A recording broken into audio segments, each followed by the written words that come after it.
All right, good evening, everybody. Today is Wednesday, March 11th, 2026. We're in the second floor of Town Hall in the Eldon F. Murrah Selectmen, Board of Selectmen meeting room. The time is 6:30 p.m. Before we ask everybody who can stand to stand for the pledge, please be aware this meeting is being recorded for use on the internet and our local cable station. I pledge allegiance to the flag of the United States of America and to the republic for which it stands, one nation, under God, indivisible, with liberty and justice for all. All right, so we start with some great stuff here, and that's voting on a couple of police appointments. One makes me proud and old at the same time, and that would be the appointment of Olivia Riley Church as police sergeant. And I only say that because my first memories of you are at the Dome, running around playing soccer. And I did read, reading the chief's letter on your behalf. One of the comments, one of the words in there used to describe you was just tenacity. And you had it then, and you still got it now, and amen. I think it's fantastic, you know, one of your strengths. Truly excited, proud for the town that, you know, another person who's come up through the schools and done everything is eligible and will get, I think, promoted. We'll see how these two vote. But I don't think that's much of an issue here tonight. But just, yeah, couldn't be happier, aside from the old part. It is just, it is fantastic. Thank you. So you have my full support and mercy. I'll be short, quick, fast, and I think the town's extremely proud and lucky to see you getting promoted. I know the department's going to be better. I mean, it's already great, Chief. Don't get mad at me. It's already great, but I know you're going to do great things in leadership. I'm excited to see what you do. Congratulations. Thank you. Almost congratulations. Yeah, so excited for you. That letter is like the best letter that I think I've read to date as far as the praise that has been heaped on you. I think that well-deserved, obviously. And something that I learned in this letter, thank you, Chief Nixon, is that you helped spearhead and organize a CATS camp. I didn't know that. So my son has gone to the CATS camp since day one. And then now he's helping at the CATS camp in the summer. So I think that's so great, and I love that, and I love that contribution, and I'm so excited for you. Thank you. Yeah. Cool. Any other discussion? All right, I'll make a motion. Well, does Chief want to say anything? Oh, Chief, I'm so sorry. It's tough to follow that, to be very honest with you. Thank you. But back to the old part, Olivia, we started CATS camp the first week I made lieutenant. And that was one of the programs that I was really passionate about. And then it came out I needed help, and I didn't have any help because my coaching acumen is outside of the town. Mm-hmm. And at the time, Tim Pope and a couple other officers said, no, we got the kid for you. And they got Olivia on board. She was actually going to college, so she had aged out, but was looking to get involved in the community, and she really wanted to help out. And when I tell you help, she said, give me that, I'll take care of it. And lo and behold, that's what started the CATS camp. She was a mentor. She helped me organize. She organized all the helpers. She was the one that kind of, again, directed my attention to the age groups because they were younger than I was used to. And that was all because of Olivia. So the model was helped created by a rising freshman in college, and we're still running that program today. So I also want to mention that she is the first female sergeant ever promoted in West Bridgewater. You know, I made an assumption, but yeah. Let's go, bravo. So I am proud of her, and without hesitation, I put her forward as for a promotion. With that, That's I make a motion to affirm the appointment of Olivia Church Riley as police sergeant. Second. All in favor? Aye. Aye. Congratulations.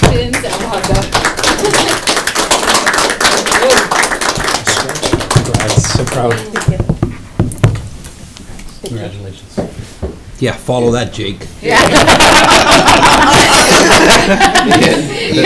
the board pleases, Olivia's appointment is effective the second you guys say Sergeant Riley. All right, Sergeant Riley. Sergeant Riley. Thank you. You're done. Awesome. Get to work. What are you doing here? Go work. Gotta go shifting. So, Next on the list, we don't know as much about, but we're excited to have you here, is Jake, is it Sosik? Yes, sir. Super. So I don't know if Chief, if you want to introduce, or Jake, you want to introduce yourself a little bit? Sure. So when we left civil service, again, one of the benefits of doing that was we could go out and create our own mission, so to speak, and we created our own process. Jake was one of 109 people to take our test. Wowed everybody. He placed well enough. We brought him back physically. We put him through the physical abilities test. He crushed it, and through that, we were able to bring that list down. Once we brought that list down to a panel, he wowed everybody, and that panel wasn't me.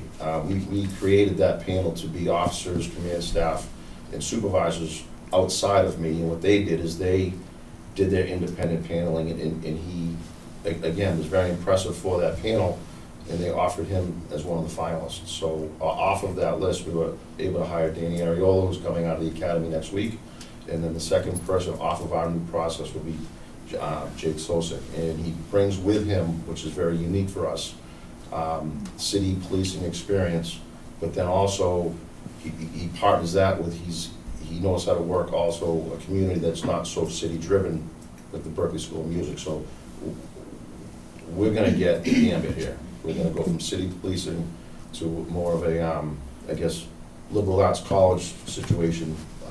He's extremely intelligent. He's very mature beyond his years, and I'm very excited for him to be appointed. Super. Great. Want to say a few words? Just introduce Yeah, I yourself. appreciate that, Chief. Yeah, my name is Jacob Sosik, go by Jake Sosik. I grew up in Stratford, Connecticut, so it's about 3 hours away from here. I went to Springfield College for my education, got a bachelor's in criminal justice. That's where I met my now fiance, Melissa. She grew up in Whitman, so we did the long distance thing for a little bit. I was hired by the city of New Haven. I worked as a police officer there for 5 years, but we always wanted to move back to Massachusetts. Tried the civil service thing. That's where I applied to Berkeley College of Music. I've been there almost 3 years now. Once I seen the posting open up for West Bridgewater, I thought it was a great department and a great opportunity, and I applied, and now we're here. So I appreciate the opportunity, and it's been a good time thus far. Super. Well, thank you. We're excited to have you join us. I will quickly just say that, you'll find that this board, I think, is very supportive of both all our first responders, police, fire, and then we've got DPW back there. Sorry, you make the first responder list after the winter you've had. Without you, these guys weren't getting anywhere. So, but really for all our departments as we speak wider. Chief, you've spoken. Any? No, to Jeff's point, we have great department heads, we have a great town, we've got great staff, we've got great police officers, sergeants, lieutenants, everything, so we're really happy to have you, and it looks like you come with a wealth of experience as well for your young age, or you look young, compliment. But no, so, I mean, I'm excited, and again, as usual, if Chief Nixon's a fan, I'm a fan. I'll echo everything everybody said, but I love the fact of the diversity that you're going to bring to the town. I already see that you're pretty darn smart, because you said a couple things that got me pretty, like, this kid's smart. He's learned some life lessons at a relatively young age, what I can say. You said move back to Whitman. You've never lived in Massachusetts before, but sure, but she has. And like I like to say, happy wife, happy life. I'm originally from Miami, well, and here I am, because my wife's from 3 houses from where we live now. So happy wife, happy life. You have some wisdom. Chief, I love the fact that you're bringing on this diversity, because that's a lot of experience, and policing these days isn't easy. And you having that wealth of knowledge, and with our team and our newly promoted sergeant here, as you'll see, we're a very tight-knit community, so we're excited to have you on board. That's pretty much all I got. Appreciate it, man. All right. Give you a good time. With that, I'll make the motion. When is this effective? So, again, to his character, he has some pre-existing commitments to his department that he's at, and that means a lot to me, that he's still willing. He owes them, and he's going to fulfill that. So he'll start with us April 20th. Okay. So I'll make the motion to appoint Jacob Sostek as a police officer for the town of West Bridgewater, effective April 20th. Second. All in favor? Aye. Aye. Congratulations. Congratulations. To everybody. Thank you very much. Nice to meet you, Melissa. Thank you very much. Good to meet you. Smart guy. Congratulations. Yeah. Welcome aboard. Smart. Have a good one. I'm moving back to Whitman. I never lived there. So we'll call you if I he's in I trouble. chased my wife up to Boston, too. We've all good, Well, I need 2 more days. Oh, yeah, Yeah. yeah, he do. Yeah, stick around, pal. so. I'm not done with you. All right, next on the list is a vote to approve the opioid funds for the West Bridgewater Police Department to help the Plymouth County outreach. And that is, Chief, if you want to speak a little. Or Uh, speak from the floor. They get you on camera either way, so whatever works for you.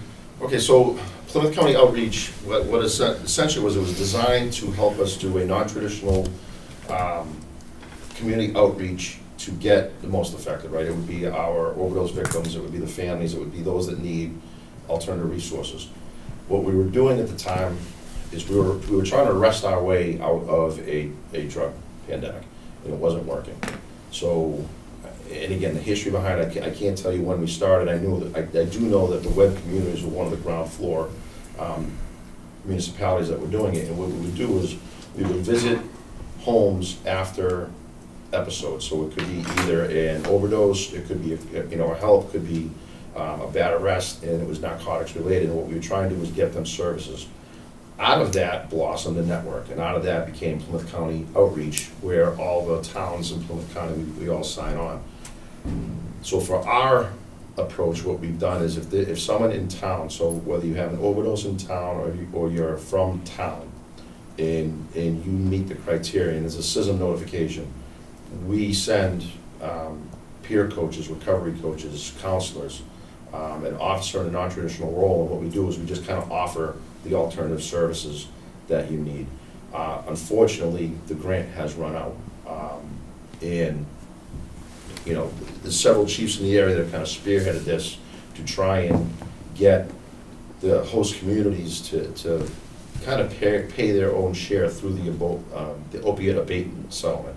And I honestly believe that's what this settlement was intended for. Mhm. I know a lot, it can be stretched, it can be interpreted differently what the need was, but I'm telling you, this program that we're a part of is, I personally believe, why that settlement was created, and that deserves the treatment. You talk to the Board of Health, gave them our reasons, and I, again, strongly support that we would need this funding. Super. Yeah. I completely agree this seems like the best place for those funds to go. It would be the most obvious, I think, as well, place for them to go, so. And this isn't one of those memberships that we don't get any of the services from. Because of our proximity to the highway, and we have a lot of park and ride lots, we're involved in a lot of this. So we are using this network, we are using these resources, unfortunately more than I would like, but we are using them to their intended purpose. Okay. So this time we're voting to approve the $9,996, correct? Yeah, so to be honest with you, it's your choice as the board. First of all, the chief went through the established process. He met with the Board of Health. The Board of Health reviewed it. The Board of Health has reviewed it and provided a recommendation to the board. There is technically 2 requests for fiscal year '26, which we are currently in, for a little under $9,900, $98.96. And for FY '27, it's $11,250. If it's okay with the board, I would request that since the chief is here and we have the funds, I think you approve both requests at the same time. Okay. I got a question Sure. before we vote. Chief, how long has the grant been going? Years. I'm going to say I was a sergeant when we started at the grassroots, so. So 70 years? No. 70 years. Long enough to know that we've always been a part of it. Exactly how many years, I don't remember. Okay. But it was definitely longer than when I've been a lieutenant, which was pre-2017. No, I'm just interested in, it's not your, I'm just interested to see where the grant stopped or why, and if it was just maybe an oversight somewhere. So- Not obviously here, but like powers that be much higher than us? My understanding is the grant was never intended to be a lifelong maintenance, right? Grants are usually there, and you try and find matching, and what they've done is they've been pretty good at re-upping and matching and finding outside resources. Well, due to the climate, this is now not the case anymore. That grant has been exhausted. The outside resources through fundraising and whatnot isn't able to sustain what the towns are needing. But the way that you're explaining it, what I understand so far is it's proof this is working. This program's working. Unfortunately, it's not a quantitative measure. It's not measurable. I can't tell you that, like, you know, out of 4 visits, we have 4 wins, right? Unfortunately, it's if we get 1 win, it's a win, and we can go, you know, we can go to 100 houses, and we can get told no 98 times, or we can go to, you know, and people just flat out sometimes refuse service. But we're gonna keep coming, and we're gonna keep offering it, and at some point along that, we hope to kind of break that cycle. So I can't tell you quantitatively what our success rate is.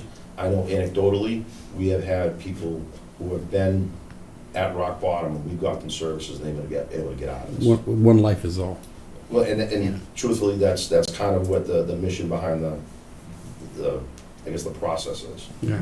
And I think it coming out of the opioid fund, Oh, that yeah. makes Yeah. sense. No, I'm just trying to get, for the people at Yeah. home, to get Yeah. bigger picture. Mhm. I think It's I an understand it. alternative method for us to get you help, where it's police involved but not police driven. Right. And it's non-law enforcement tact, okay? And we realize that we can't arrest our way out of this problem anymore. Yeah. So we're trying to get it alternative means. Right on. Support instead of punishment. Correct. Consequences, we'll say. Okay, there you go. All right, good. Yeah. Marcy, good? Yeah, good. All right, so this time I'll make a motion to approve the opioid funds for the West Bridgewater Police Department to help fund the Plymouth County outreach, specifically for FY '26, $9,896, and for FY '27, $11,250. Second? Double second? Yeah, Third. perfect. All in favor? I think I know the answer. Aye. Thank you very much. Thank you. Thank you. Thank you all. And then with that, we're going to move on to our public hearing and our budgets. And I know that the first item to discuss is just some speed calming measures. Yep, so if I may, we had discussed this a little over a month ago. I brought my idea of speed humps. I was roundly defeated. No, it's 2-1. It True. was 2-1, that's defeated. But at the end of the day, we were looking, how can we reduce speed? Because it really is our #1 complaint in town. And so how can we reduce speed? So because some of this would be administered under the police department and some of it would be administered under the DPW, we thought that this would be the right time to bring it to you. After we briefly talk about this, the board's gonna have to make a decision. Either we do nothing, we add some money into a budget, or we add money into a CapEx budget, and you'll see what the numbers are. So if we could we'll quickly go through it. If you go one more. So these are the areas that some of them would be proposed for the crosswalk in the school zones.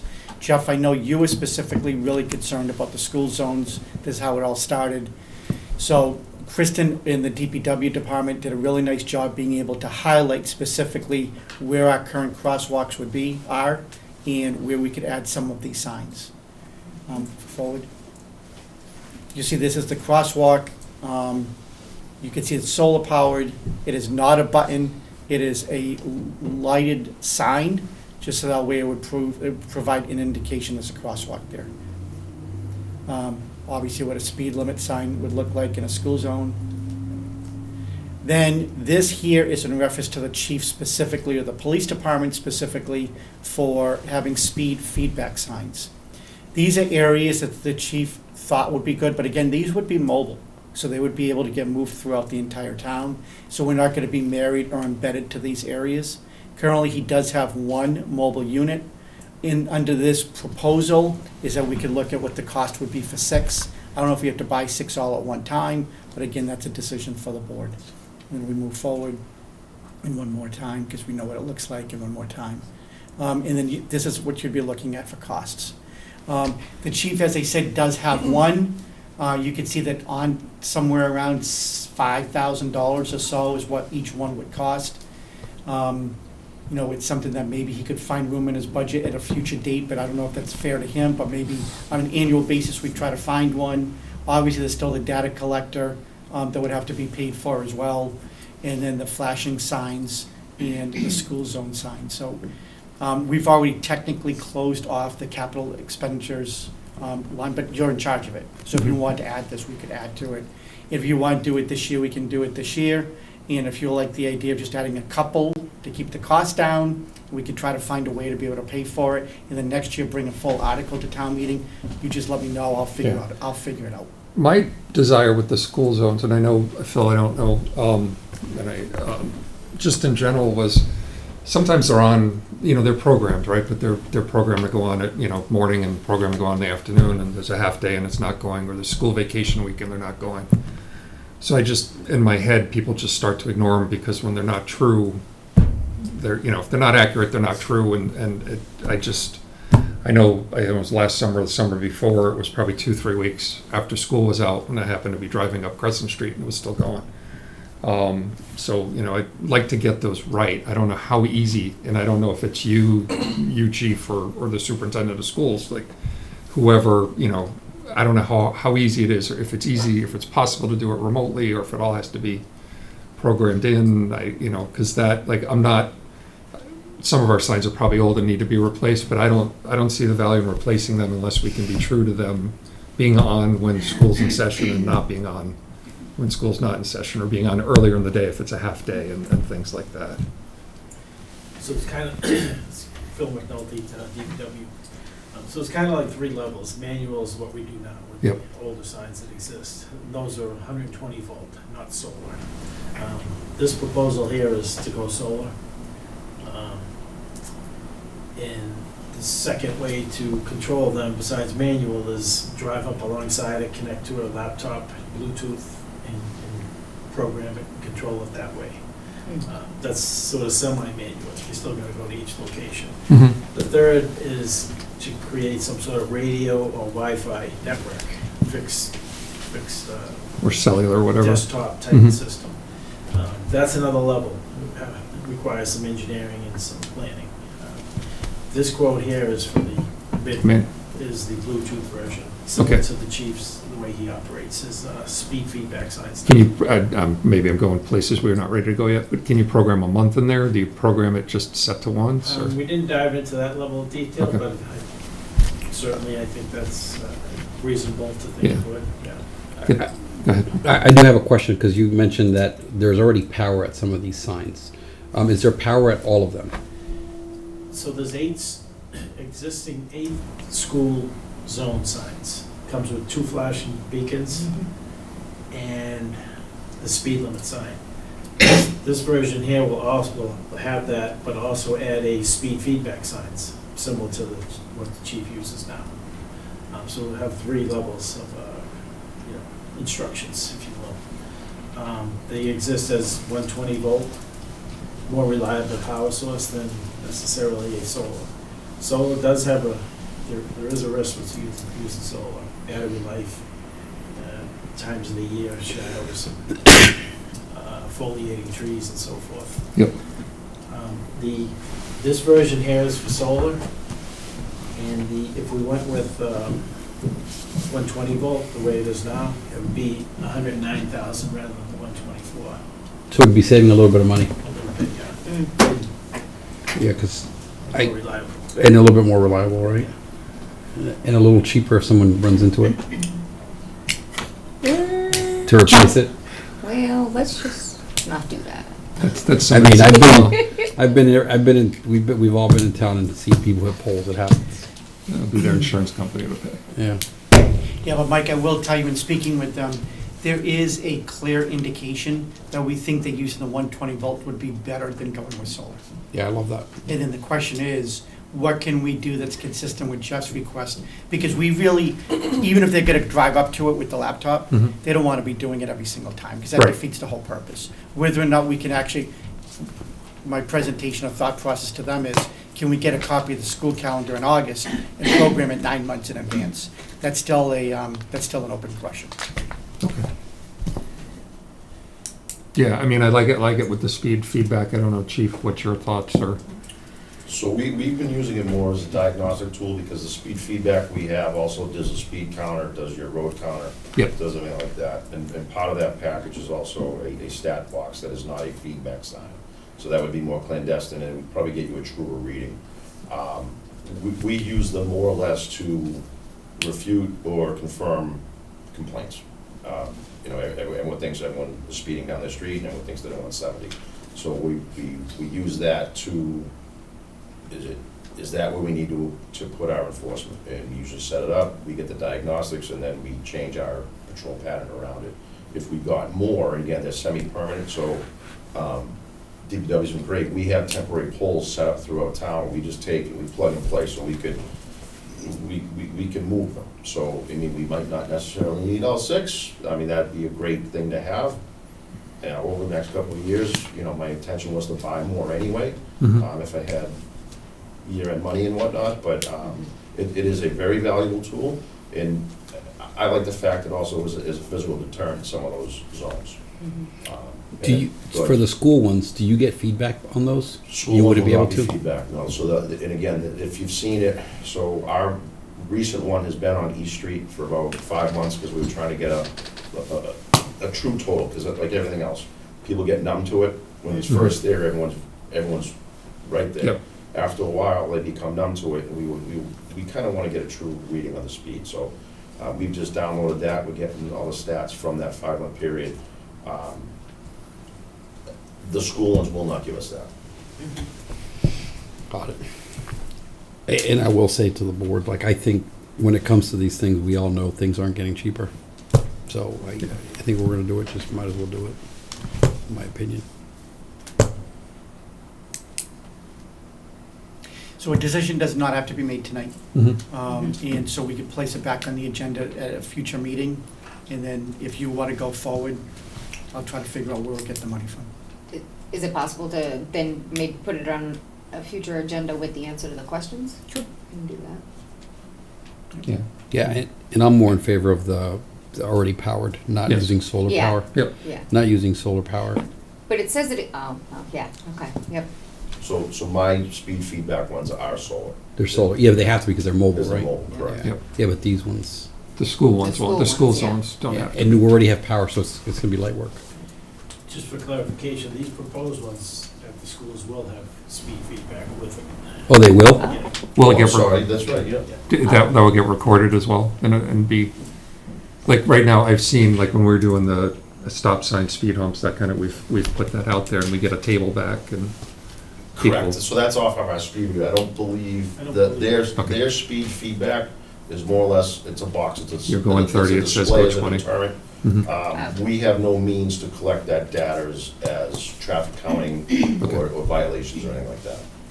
Hence the data collector. That's, And that's a separate, I mean, that's a separate piece of equipment altogether. Okay, okay. cool. I mean, it's a constant complaint, speed. I'm close to Crescent, I hear it all the time. Or I hear it from people, not that I hear the Right. speed. I also hear it in some of the other streets, so, Mhm. it's this or we start going, I never want to go to the speed camera place. So hopefully we can, I worry about Crescent and the speed, I worry about North Elm and the speed, especially as it relates to Roselle, people getting there, getting across. In the locations we kind of theorized that we would put them, those have become our main cut-throughs off of the other main roads. Yep, And with a semi-permanent, we can always move them. yep. So, Okay. good. Yeah. Thank you both. Yeah. Thank you all. Thank you guys. Thank Yeah, you. thank you, We everybody. just, we'll pause for a minute, give you guys a chance to Exit walk out of stage here. left. But congratulations to everybody again. Thank you. Including fiancés and moms. And wives. And wives. Yeah, I like the wife. Thank you, ma'am. Good night. Nice boots. Thank you, sir. Sweet boots. Are you okay? Do you need an ambulance or anything? My nose hurts. Oh, my gosh. Yeah, Bleeding. she makes him look good. Phil, do you mind just sliding up, make it a little easier for Ben?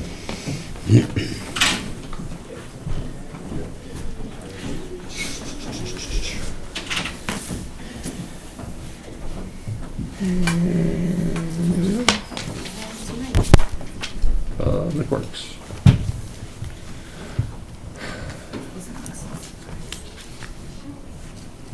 All right, so we've done this, I think, once before at this point, but I think just kind of walk us through anything, significant of change in the percentage side of things, and we can go from there. Okay.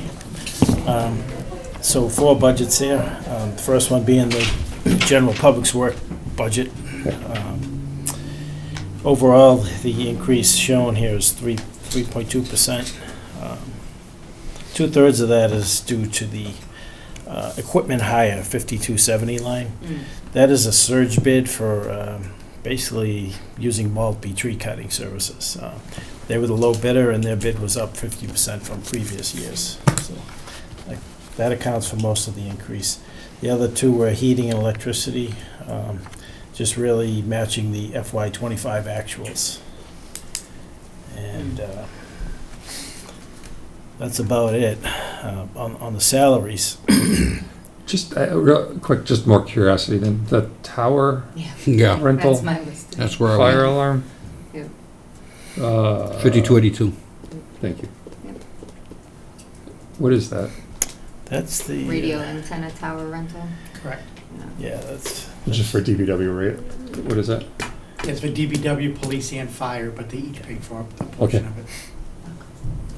So that's just up because it's up across the board? I don't know Okay. that, but it must be, yes. Okay. I mean, it's a 27% increase, but it looks like it's $1,000. Right. Yeah, I was Yeah. curious more than anything else. It's a low number, high percentage, yeah. Well, and if you look at it, FY25 was higher, so my Mhm. guess is Phil is just making sure that his budget matches what the actual cost is. It was Yeah. probably underfunded for years. Okay. Cool. Uh-oh. Without digging too much into the salary aspect, it's only up 1%, even though the agreement's 3%. It's due to some older, long-time, or I shouldn't say older, but long-time employees who had basically a higher hourly rate retired Yep. and replaced with lower salaried newer guys. Cool. Flip the page. Yeah, snow removal. Basically, one line increase, that's the, basically the stipends were updated. The stipend line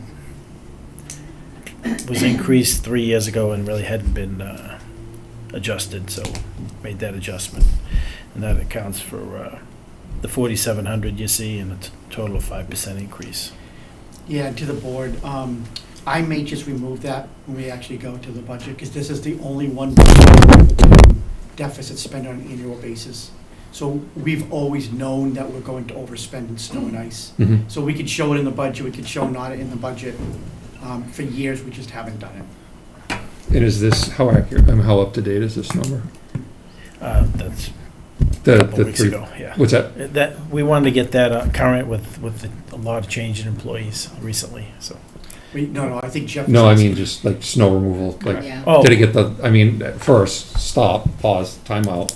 Thank you for getting all the snow off the roads. Thank your team for getting all the snow off the roads. I'm sure you get the negatives. We tend to get the positives maybe sometimes too, and there's a whole hell of a lot of positives around that. And the quickness, how good our roads were, how quickly we were open, how quickly, I think disappointing to some children, but not to parents. Kids got back to school and all that kind of stuff. I mean, it's been one hell of a year and one hell of a storm to move that much heavy snow at once. So to your crew, everybody there, asked somebody once that worked there, isn't it good? It's good overtime, good this and good that. The response back is no. Al's shaking his head behind you too. The DPW guy, blood money was what it was described to me. yeah. And when you really start in this role, you start to pay attention to some of that stuff, and you realize how many hours and the amount of time that goes into that. So Lack of sleep. I'll pass that along, and thanks. Yeah. Not perfect, but we do our best. No, it was No, listen, you did great, and compared to surrounding towns, we've been praised by residents and non-residents. So, yeah, we're always looked to as the town that has the best street clean. Yeah. yeah, you guys did phenomenal. So- I know that couple days after everything opened up, I went through a couple towns right around us, and you couldn't even drive. Yeah, you guys did phenomenal. Great job. Thank you. Yeah. So I guess my question was, is that close to a number? Not even close? No. No, so right before the blizzard hit, we were at 235,000, so it'll be 235 plus. Great. Well, the flip side is we didn't really spend much in this the last few years, so. Right. But you do what we gotta do, and thank you for doing it. Thank you. Street lighting is, that's 0%. It's, that number we've been carrying is fine, with a little cushion there for increase, for growth. And lastly, the waste disposal, transfer station. Overall, it's 1% increase. There's a little bump in equipment repairs because the equipment is aging out a little bit. And we've had to do some repairs down there recently, and I think hope it doesn't continue, but it may. Is that tied to a specific piece of equipment? Or? No, across, there's 5 compactors and different, there's a couple of pistons, a couple of motors. Rams. Okay. Yes, I know we replaced one last year, right? yes. Or repaired one, yeah. Yep. And then we had a change in personnel there, so the overtime and allowance stipends are reflected in those 2 lines. And since you mentioned it, the new facility, how's that working out? I know it's working out great for us in town. Good, yeah, no. Travis is doing a great job. Yeah. It stays clean, looks great. But from your lens, and I know this meeting isn't From the for that, beginning, but he was enthusiastic, and he still is. Yeah. He hasn't lost his juice yet, so. No, he's out, he's about, you see him all the time, Oh, like you yeah. don't. Yeah. not he just interacts, he's in the phenomenal. hut, so to speak. Yeah, and I show up at random times, and he's always doing something, you know. Yep. And I get compliments from people about him, his help, you know. I'd say the whole crew, a good crew. Cool. I don't know, Mike, anything else? I got nothing. Marcy? No, nothing. And great job. And again, thank you not Yeah. only for this budget and how efficient the budget is, or the budgets are themselves, Yeah. but again, I said that before when I was talking about first responders.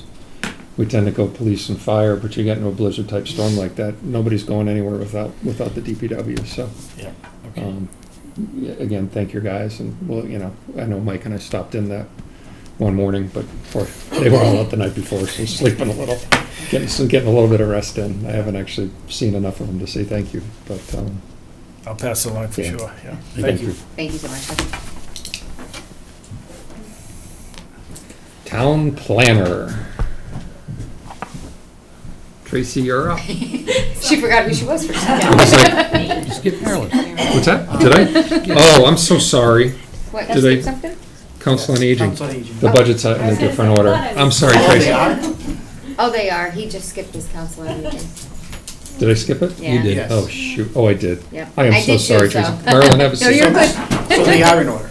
Yes, they are in order. It is Just not in order. it is What the, conversation. it is time for a new chair. Yeah, he's abusing people today. I am sorry. Hello. Hi. Do you have any news you'd like to share with us? Anything?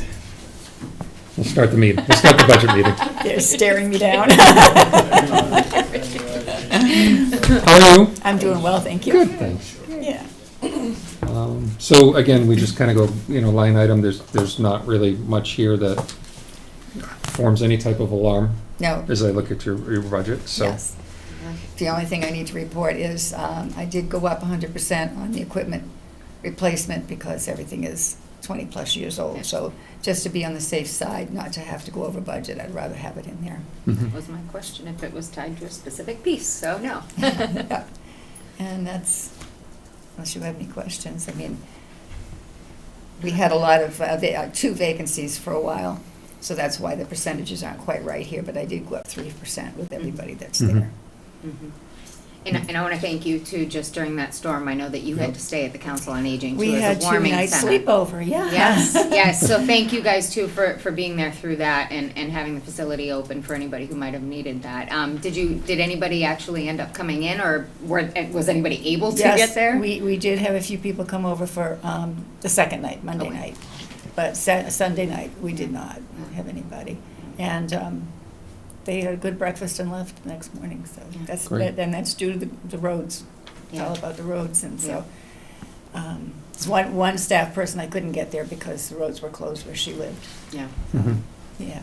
Well, thank you, because it can't be, that comfortable. It's not home, No, at it's least. a so. cot, but it sufficed, and the whole staff was there. My kitchen was there to feed people, and Yeah, that's it wonderful. was a good weekend, believe it or not. Well, not quite all weekend. Consider. Yeah, I know. Yeah. Yeah. Yeah. We have great staff, again. But, Another yeah, department. no, if everybody turned in 0% budget, Yeah. this budget meetings be really, really quick. I like your We'd smile. be very happy. We So, yeah, yeah, we do what we can for our seniors, and super. love it. You do it well. Yeah, so if I may, just to jump on that, Mhm. you had said something about Phil earlier, and him and his department certainly need to be commended for the snow removal. But I have to say officially, I did witness Marilyn and her staff in pajamas. Because they did, it's not exactly the Holiday Inn, but they did for multiple nights stay there and make sure that we were open. And then also, I want to say thank you to Annie because, and to Jeff, because of the two of you, we also have that sign out front. So we were able to actually advertise it even more to allow people to know that the shelter was open. And so the sign was really effective. Marilyn and her staff did an excellent job. And we all work because we care, and we do this job because we want to help people. But to think that somebody actually slept there multiple nights is really over, above, and beyond. So, Yeah. so thank you to Marilyn and to the entire staff for doing it. And if you want to know what color that PJs were, I will pass all that along to my staff, thank you. Please, thank you. Super, yeah, Yeah. thank you, thank you very much. Okay. Super. Thank you. That's it. Wonderful. Easy peasy. Drive safe. Thanks. Thank you. Tracy, I'm sorry, and I promise it's for real this time. Come on up. Somehow I went past it. Quite all right.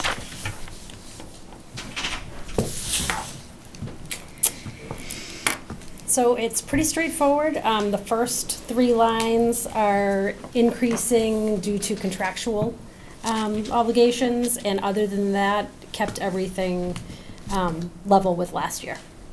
Okay. And I looked and I didn't actually have a question. You didn't? So, no. It was simple. Perfect. No, same here. I mean, it's pretty straightforward. I almost feel bad that you've sat here for this It's quite at all this right. point, but, She's got a short commute home. She'll be good. That's right.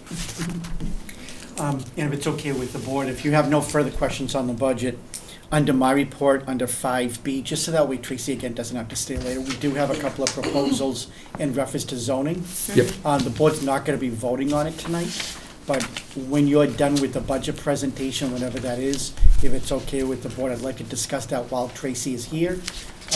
I could certainly do it, but I think it's helpful because Tracy has actually put more energy and effort into it. And that way, if you have any questions, we both can answer them for you. okay. Cool. Can we do that now? Your choice, if you, I don't know if you're Yeah. done with the What budget do or we- not. Well, we're Yeah, done with her we- budget. We're done? Yep, that's it. Yeah. So if you're done with her budget, if it's okay, I'd like to just skip over to that, so that way she can leave and not have to Sure. stay. Okay. Thank you. Is it in our packet or no? It- 107. 107? Yep. Thank you.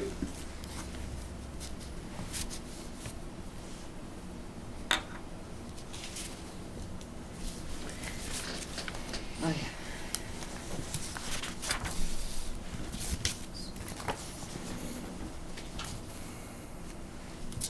All right.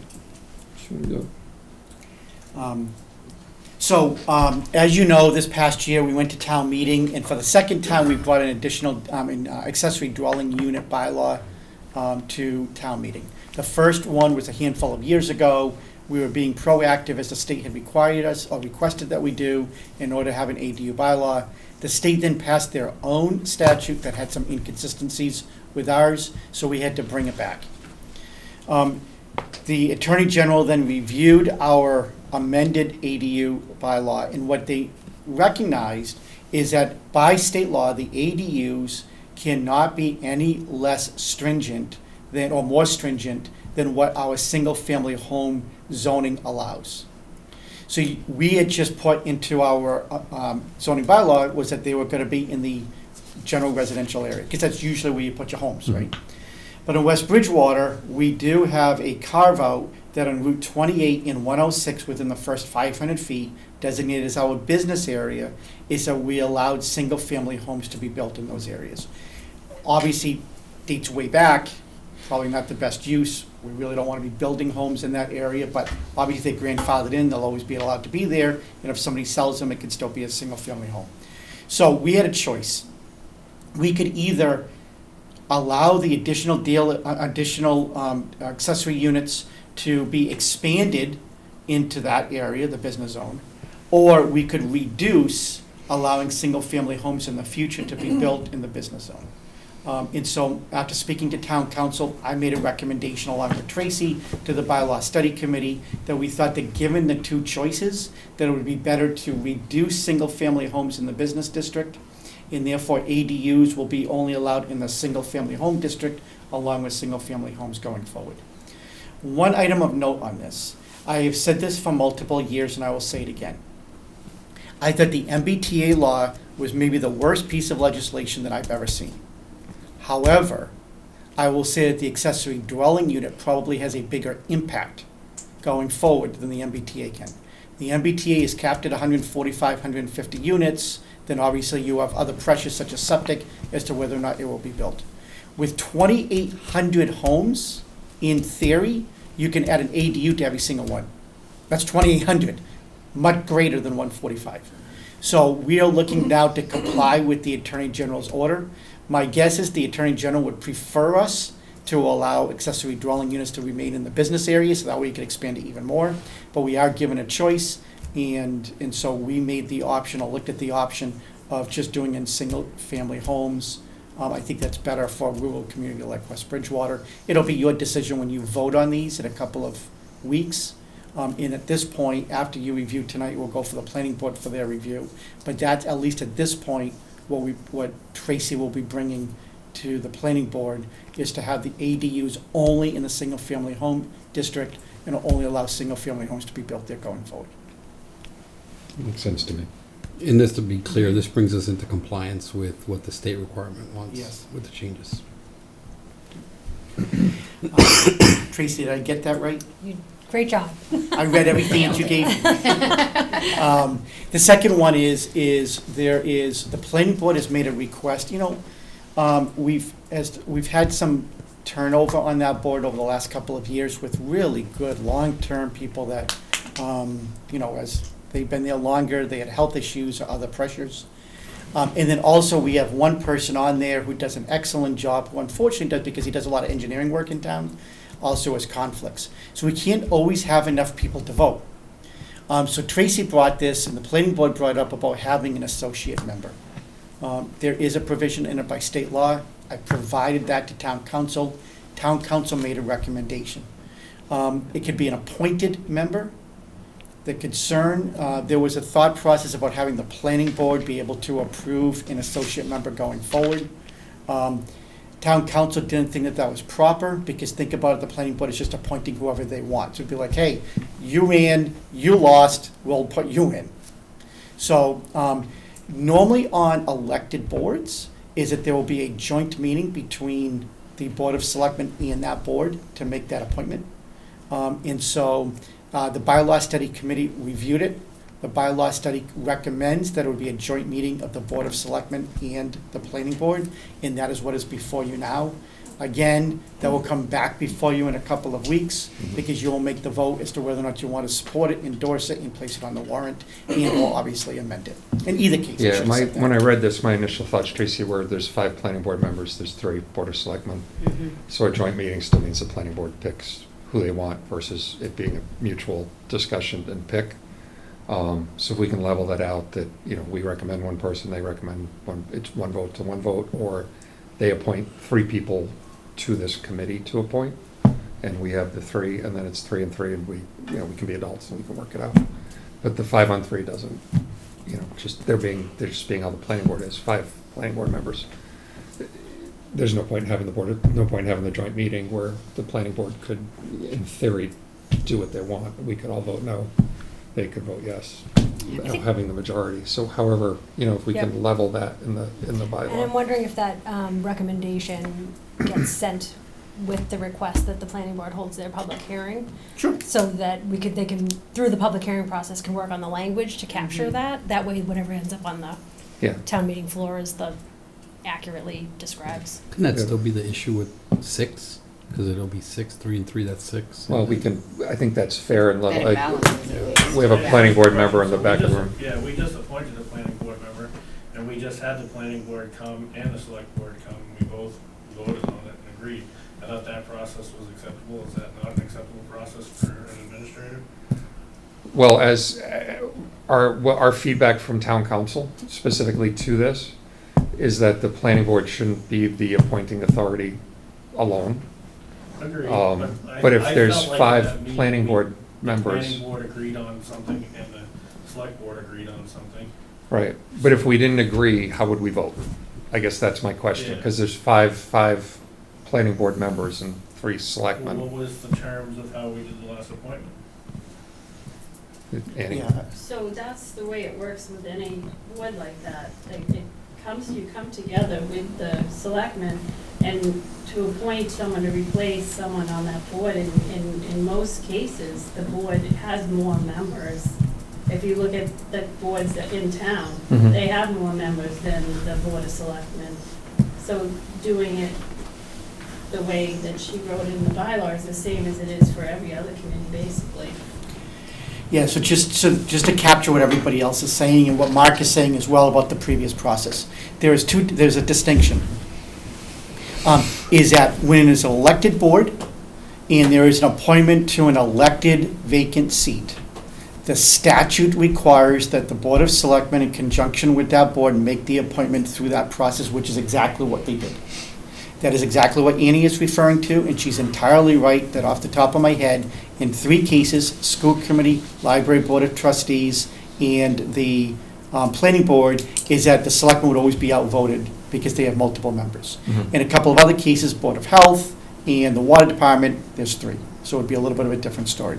But that is prescriptive in statute, and you are required to follow that. This associate member is not a requirement in statute to even do. So I am not saying that we should or should not follow the previous process, but this gives you flexibility. So as a town, you can make a decision as to whether or not you want to follow the prescriptive nature in statute for when there's 2 elected boards, or you can choose to do it in a different way. So this does give you that flexibility, and it's really just it's a selectman decision and a town decision. I feel like how we dealt with it, appointing a member seemed more than, filled the need of what needed to happen in that meeting. I don't understand why we would have to veer away from that. I mean, it's not like we have, hundreds of applicants coming in to fill these seats, like. Yeah, I don't know. The board works with the selectmen, we find somebody and we work together. I don't know why. I get it, I just, Need to equal rearrange this. numbers make sense to me too, so. Yeah. We're not voting on anything tonight, think about it, and we can come back.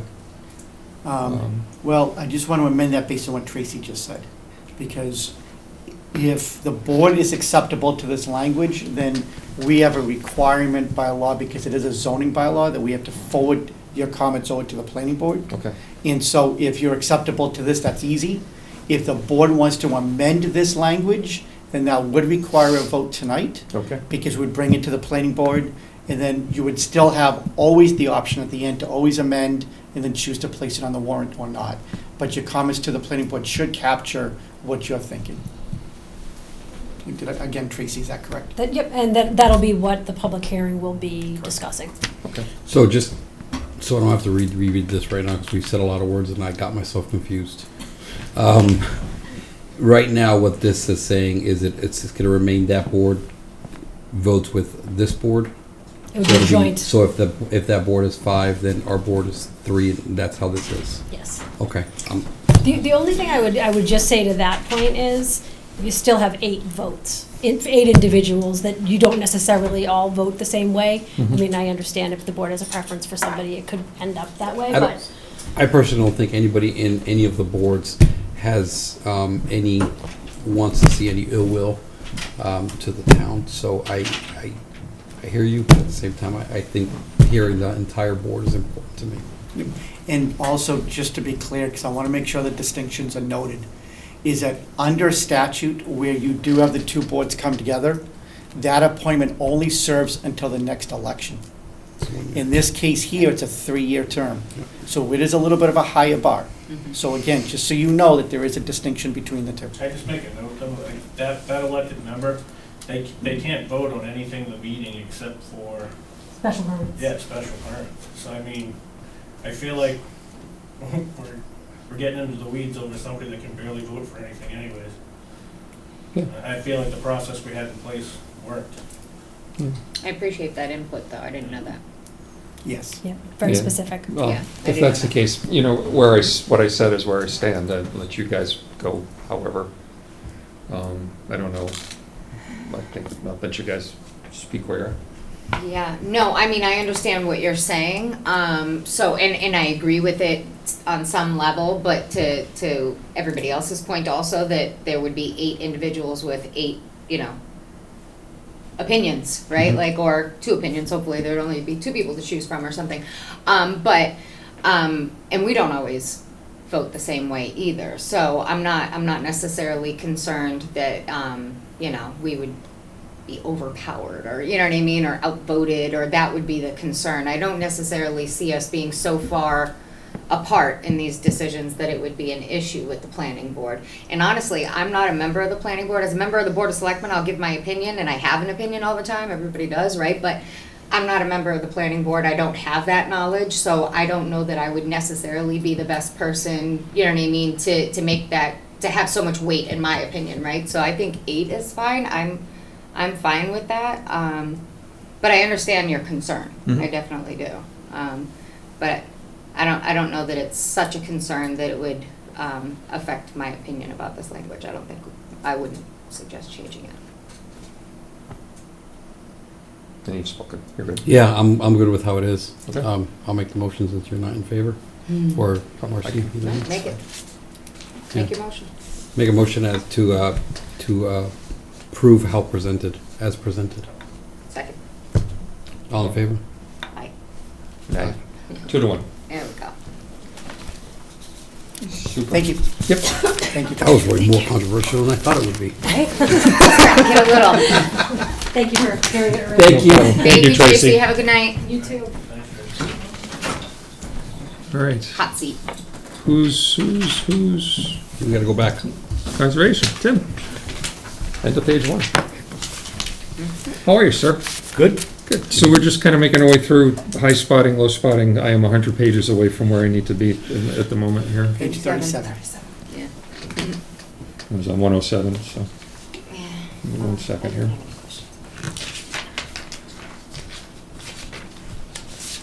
All right. Guess what? I Okay, got- so the contractual appointment at the top, that's an increase, just standard. Conservation budget, the only other item was the dues and meetings. I was looking to increase that, just hasn't been increased for a number of years, and it's now costing more to Yeah. be members of associations and go for training. The rest of the budget stayed the same. I will tell you that next year I would probably look at redoing the numbers so they actually match some of the reality. We're not replacing equipment like we need to, but again, the meetings and travel and office supplies seem to be higher. So, Yeah, it looks like you're maybe not increasing the dues and meetings enough.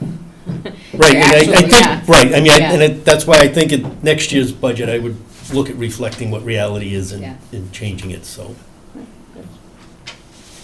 I have no questions. Nope. Good? And as far as open space or tree warden, those are the other 2 I'm presenting, Yeah, has no zero. changes. Yeah. Nothing's,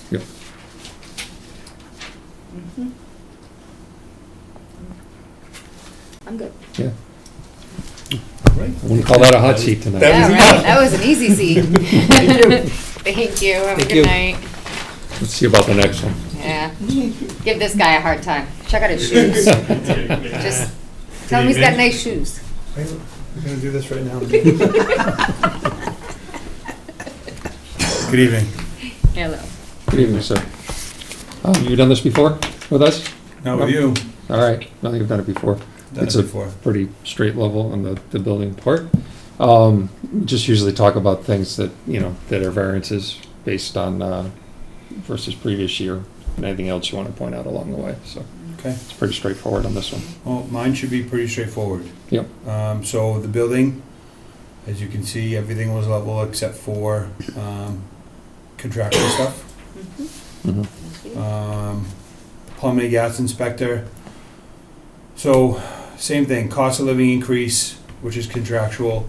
The only thing I did here was, they have, with him and the electrical inspector, there's a travel and a phone stipend. The electrical inspector last year, I think, asked for an increase, and the plumbing and gas inspector did not, so I'm just hoping to line him up, so they're both Mhm. equivalent. Yep. Electrical inspector, same thing, was just cost of living increase, everything else stayed level. And then the town hall budget, there's a couple things. Looking back, again, I didn't really do much of this budgeting last year because I wasn't here at this time, but running through the numbers, our heating and fuel costs, we were shortfalled. Okay. So I adjusted that in hopes that we don't have the same issue. Is that gonna be enough with the cold winter we had? We take that in consideration, Okay. right? So I can only hope, but based off of the numbers and the percentages, we should be roughly where we need to be. Electricity stays level. We had two line items in that budget from previous, 5240, which was property maintenance and janitorial, and then 5450, which was custodial supply. My thought was to just combine Okay. both, because they both kind of go towards the same aspect in the building. And I like less lines to keep track of, or easier for me. Sure. And then the next one would be office repairs and maintenance. We had a shortfall, minimal, but just hoping to line up so that we don't have a shortfall coming this year. It was very minimal in the grand scheme of things. Mhm. And then lastly is the elevator maintenance. Elevator maintenance, as we all know, labor and parts and materials are increasing exponentially, so try to build a couple bucks in there for that, so we don't have less than what we need moving forward. Our maintenances should be minimal. We did a big maintenance upgrade this year, and then hopefully moving forward, it's just yearly inspections for the next couple of years at least, if not more than that, so. Okay. Other than that, everything else is the same. Looks good. That's good. Yeah. I don't have any questions. Super. That's it. I'm good. You good? I got nothing, and I know this is your first year with us, and you're doing a fantastic job. Yeah. Thank you. Yeah. Fantastic Try my job. best, Thank you. I appreciate it. I know a lot of contractors in town, they're all happy with what's going on, so you're doing a great job. Appreciate you. Thank you, glad to hear it. Yeah, Yeah. excited. We've Awesome. all gotten a lot of positive feedback, so, I'll take it. yeah, Yeah. thank Take you. what I can get. Yeah, so will we. Awesome, thanks, Thank you guys. very much. Have a good Appreciate it. night. Take it easy. Thank you. Forgot your shoe? Well, they slide off, Here we go, so. I said it. Annie? Oh, Tim? No, Annie's No, next, it's right? Annie. Yeah, so Tim getting up. You just did Tim. I know, but he was getting up. I'm like, is he coming back up or something? Excited. Okay. So we're gonna Hi, start. Annie. Hi. How's everybody Hi. tonight? How are you? We'll start with the town clerks. It's basically contractual, the first couple of lines. The overtime is for the transfer station when she sells stickers at the transfer station, so it's gone up based on what her salary will go up. And the other thing I did is I had a conversation with Cheryl Cambria from the CPC and asked her about preservation records, because other towns are doing it through CPC, and I was told I couldn't, and we went back and spoke to the state and got advice that we can do it as long as we're preserving the paper records and not digitalizing. Great. So I've removed that from my budget line, and I'm requesting it through the CPC at town meeting this year. Okay, Fantastic. And I think that's it for there. super. Wait, there's a -1 at the bottom there. Yeah. I like that. Yeah, I like that a congratulations, lot. you're in my, you have achieved favorite status. Yes, but Of the the town Board of clerk Selectmen. budget, but not the The election budget goes the other way. Yeah, The election exactly. budget goes Yeah. up because there's 3 elections. This cycle is as opposed to 1 this time, so it reflects all of that. There is a new charge for the poll pads per election, a $300 charge per They don't charge for town meetings, just for elections, for the processing of the poll pads and getting them all set up to work.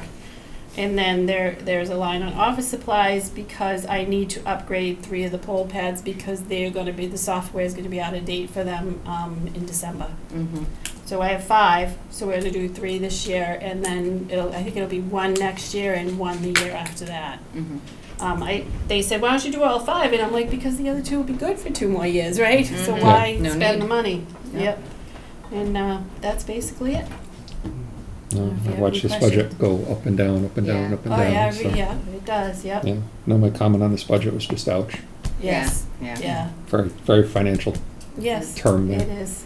Yeah. But I understand it, and then, we've heard comments from people when we've talked about not doing a special election, but I mean, you got 3 elections and, the You get- budget's at yeah. $61,000, I mean, they're not cheap to do. You so. know, because you get all those, and they're state and federal, and so you got all those vote by mails and vote in Mhm. person, Yep. and it costs money. Yeah. Yeah. It does. You We know, we get some of appreciate it back, we do get some of it back through the state through a reimbursement. But it's after the fact, so the money has to be in my budget in order to run it, because I don't Mhm. get it till after it's done. What is that reimbursement usually like percentage-wise, or? Well, they only reimburse for early voting and vote Okay. by mail. Oh. So it's only anything that will qualify, and they have like strict because it's an unfunded mandate. Yep, yep. So it, it's not like the extra polling hours that I get up front. Mm-hmm. These come afterwards. I have to put all my figures into a survey. They go over it with a fine-tooth comb, and they decide, oh yeah, that's acceptable, that's not, and then they'll give me back what they feel is legitimate Okay. expense for that unfunded mandate. So I have to have it in the budget ahead of time because I need to spend it. Yeah, yeah. Okay. And that goes back into the general fund when it comes back to the town. Okay.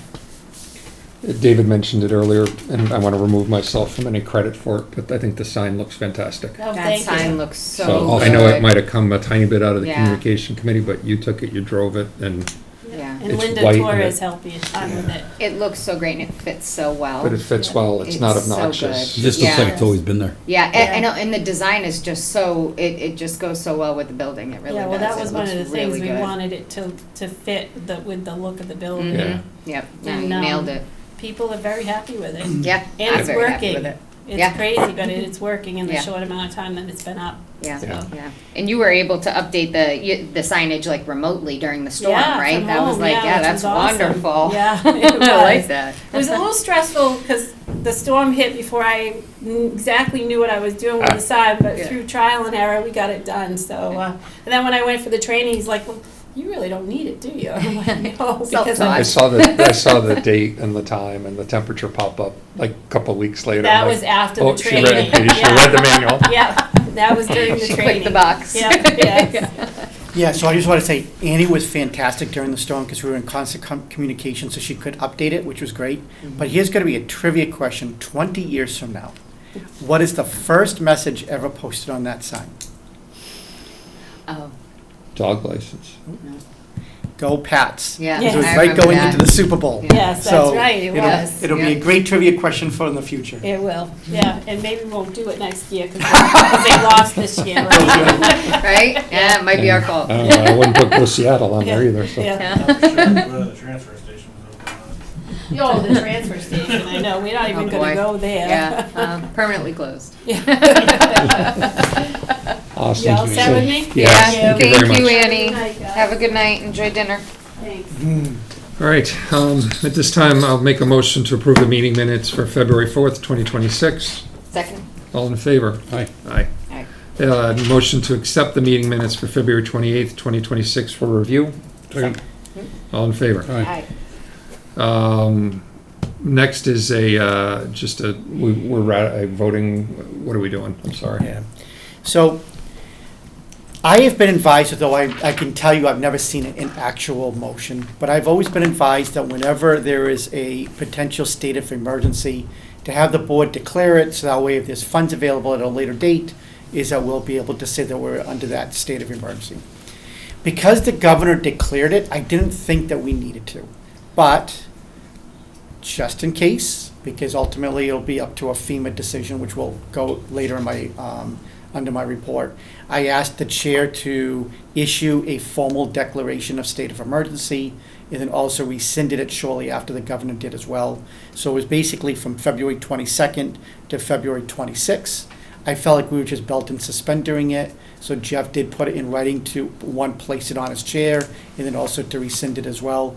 So at this point, I would ask the board just to ratify that decision. So I make a motion to ratify the decision regarding the state of emergency for the 2026 blizzard, February 22nd to February 26th, 2026. Second. All in favor? Aye. Aye.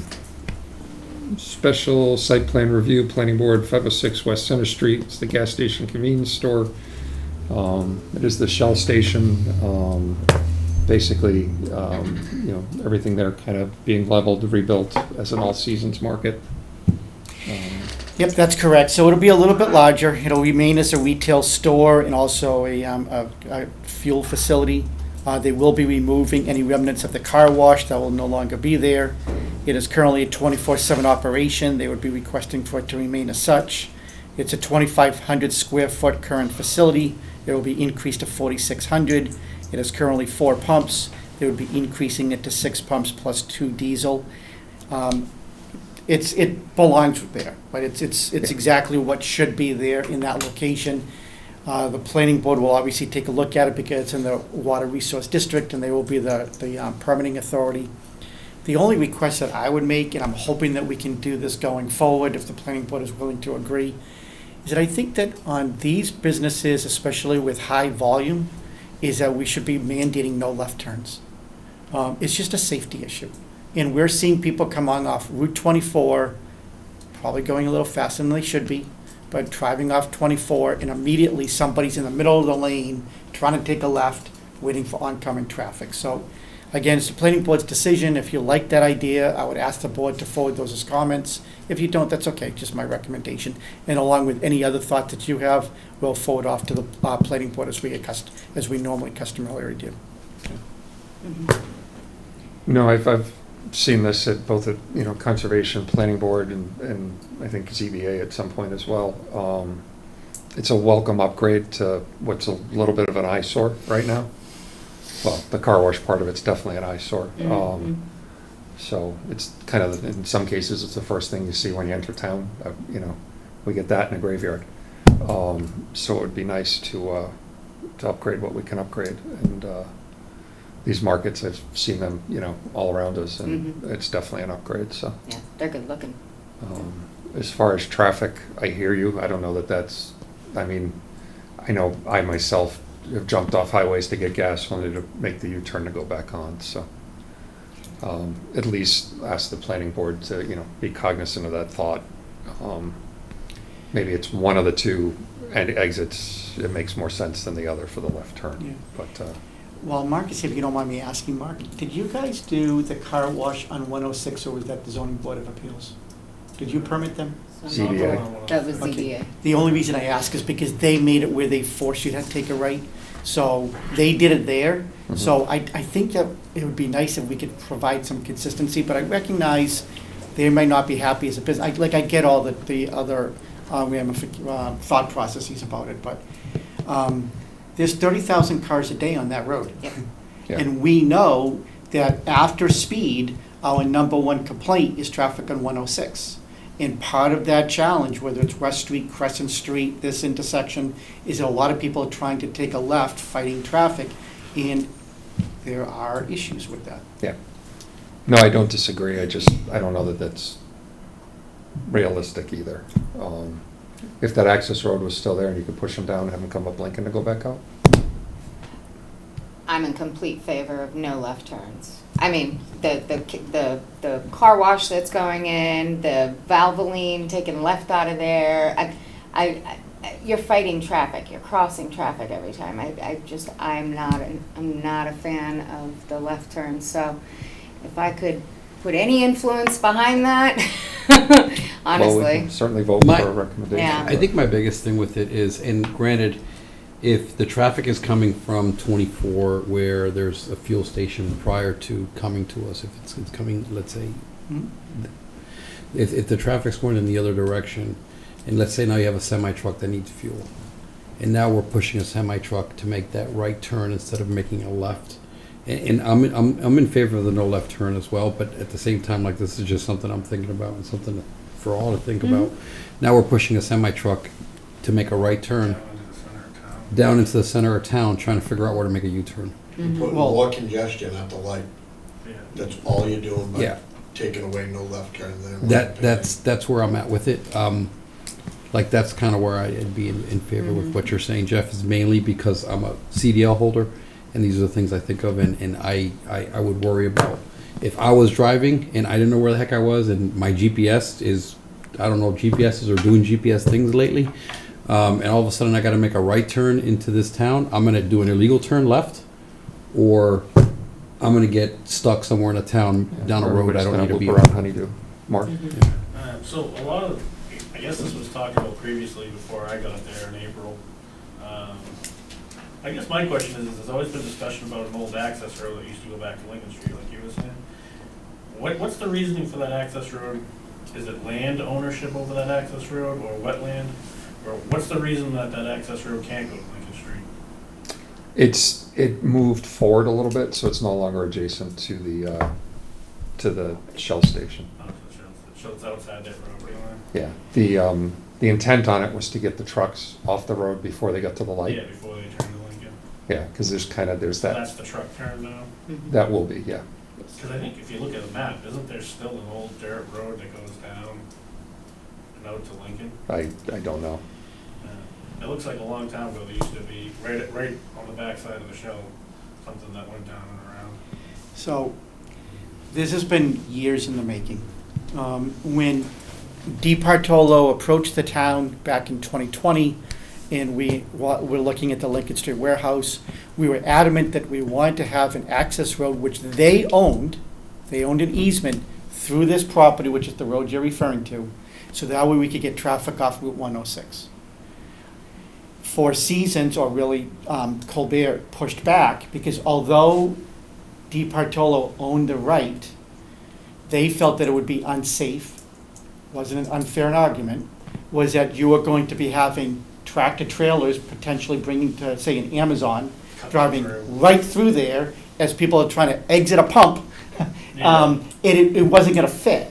Now, they had every legal right to do it, but Colbert felt that it was a safety issue. So this literally went on back and forth for multiple years, and ultimately a compromise was reached that Di Bartolo would push the access road down a little bit further so he could get the roads off of 106 and not impede their business and not create an additional safety aspect. So that's the history behind it. And then going back to the left-hand turn, I'm not pushing for it. I just want to make sure that the facts are on the table, is that I agree with you. If there is somebody, especially not local, is that they pull in to get gas and then they're going to want to take a left. If they were to take a right at the light in that situation, they're on Lincoln Street, which is zoned industrial. They will take a right on Pleasant, which is zoned industrial. And 1 second later, they're on 24. So I don't want to make it more difficult for anyone, and I'm just letting you know, those are the facts, is that if a large vehicle were to fill there, they would not have to get all the way to the center of town, because they could still make that loop, and I assume GPS would route them. I'm also in agreement that it's probably not real life. Nobody's going to want to not take that left. But sooner or later, something is going to have to be done, because there are too many people taking a left, or I shouldn't say that, taking a left on 106, and it uses more resources from police and fire as those accidents occur.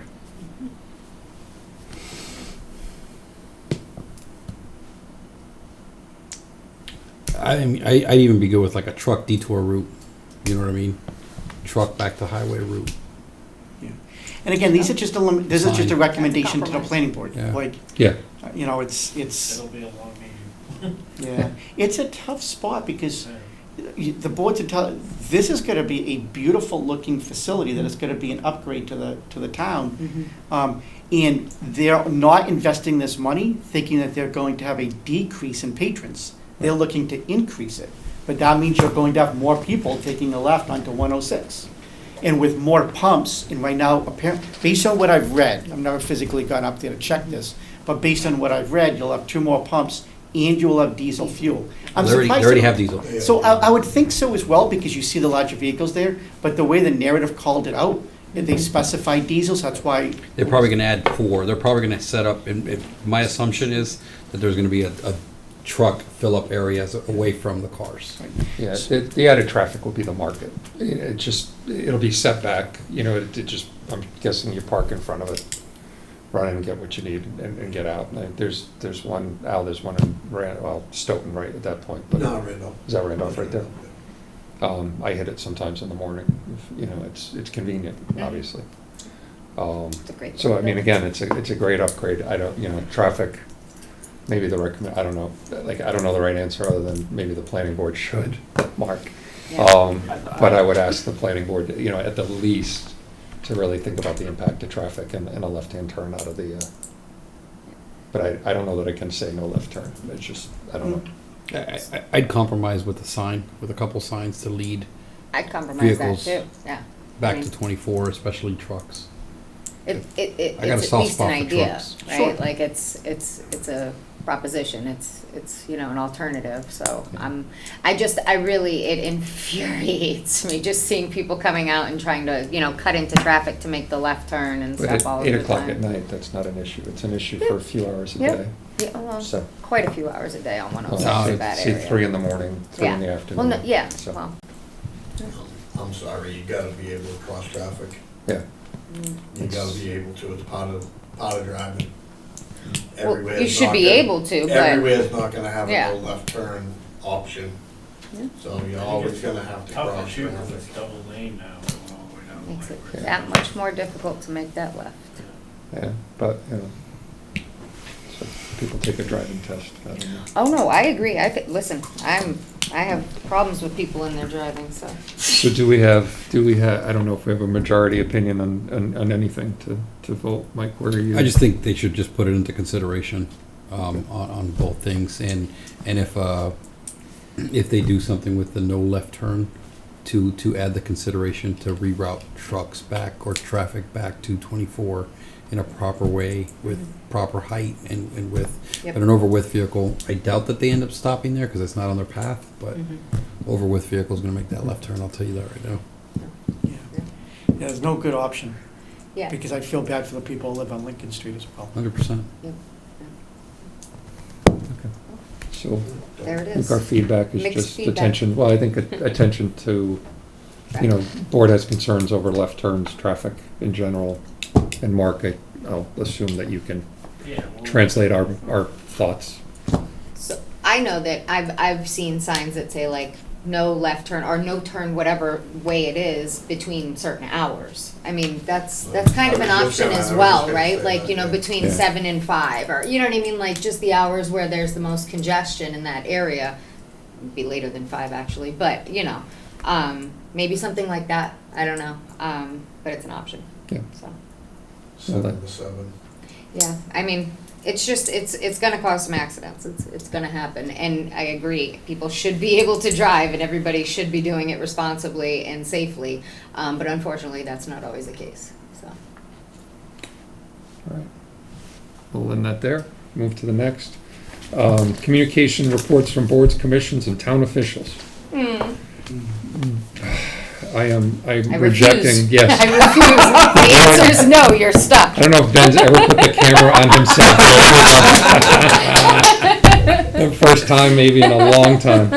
But I heard what you're doing, and I heard where you're going, and I'm happy, I am incredibly sad, but personally happy for you and your growth and development. So on the agenda, the next item on the agenda is vote to accept Ben Smith's resignation as the Westbridge WB CAM station manager. Ben, how long have you been? Well, I started in 2011. I started in 2011 as part-time, became full-time in 2014 as program director. Left in 2015 to go to Hingham for a brief stint, and then came back when this position reopened up as my replacement had left, and got to miss all the hiccups in the old high school and come to a brand new high school, miss all that transition mess. And then from 2026 here till now. And then 2016 here till now. I can tell you, having children in the high school during COVID, I can't tell you how much of a role you played in, their grandparents getting to watch the games and all the events that got taped where people couldn't be there and be present for right or wrong. It was just the role, and I feel like the whole cable TV thing increased then, and it's never decreased. You were definitely leaving this better, than how you found it. We're grateful for that. Like I said, when I first heard this, I was, we voted no. Yeah. Just now. It wasn't an easy decision either on my part. No, but I mean, I kept going back and forth between, Yeah. starting a whole new setup or going, staying where I'm comfortable and happy, but No, but I think eventually you always it's have to move on. And absolutely, and it's, if you're leaving for your personal growth and development, then it's something we can't give you at that scale. But Brockton will reap our benefits. So got a lot of work to do in Brockton. So yeah, well, they will be. I'm sure they'll be glad to have you, and we will be sad to see you go. So, thank you. Thank you, Ben.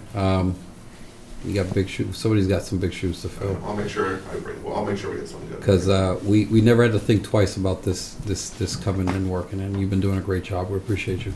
Thank you. Make sure we send him a letter. Yeah. Send him a letter of thanks, yeah. We spoke before the meeting, but yeah, sad to see you go, but happy for you because it's a good move for you, I think, in your family. So I'm happy for you, but definitely sad to see you go. But thank you for the many years of being able to sit at home and watch all of these meetings and not have to leave the house in whatever weather was happening. You made it all possible, so You thank could you. always come back. Yeah, Maybe. yeah. You can come visit, come hang out, It's a great town. It's a great town, and you've always been great. This town has been great to me. Everyone in town involved, committees, the boards. We definitely. When I started the station, it was basically just Selectmen School Committee back in 2011, and just a bulletin board. So just to grow over time, get the other boards and committees on board to have their meetings filmed, reaching out to the Historical Society, the Council on Aging, the library, just getting lectures and the summer concerts. It's great that we grow the station and so forth, and that I've been able to also oversee the town hall projects for the microphones, cameras, all the new systems. So, I'm leaving in good hands. It's all, most of everything's updated. So, if someone come in, we'll definitely be pretty lucky with working with the equipment we have and everything. Yeah, on to the next challenge. We thank you, sincerely thank you. Thank you. So, Yeah. all right, with regret, I'll make a motion to accept Ben Smith's resignation as the cable TV station manager. I'm not seconding that. Me neither. Second. All in favor? Aye. With reservation. There you have it, Ben. Correspondence from the public, we have none. Public comment period, just a quick reminder, if we have any, we are at a 3-minute time limit for the public comment. Who owns the streetlights in town? Oh, boy. The overhead lights? So National Grid owns the lights, we pay the electricity on it. Okay. The lights in the new intersection that they moved onto the new poles aren't working. All right, have you That let intersection's DPW know? darkened, right? No, I just noticed them the other night. Which intersection is it? Crescent. Crescent and, 106, 106. Crescent.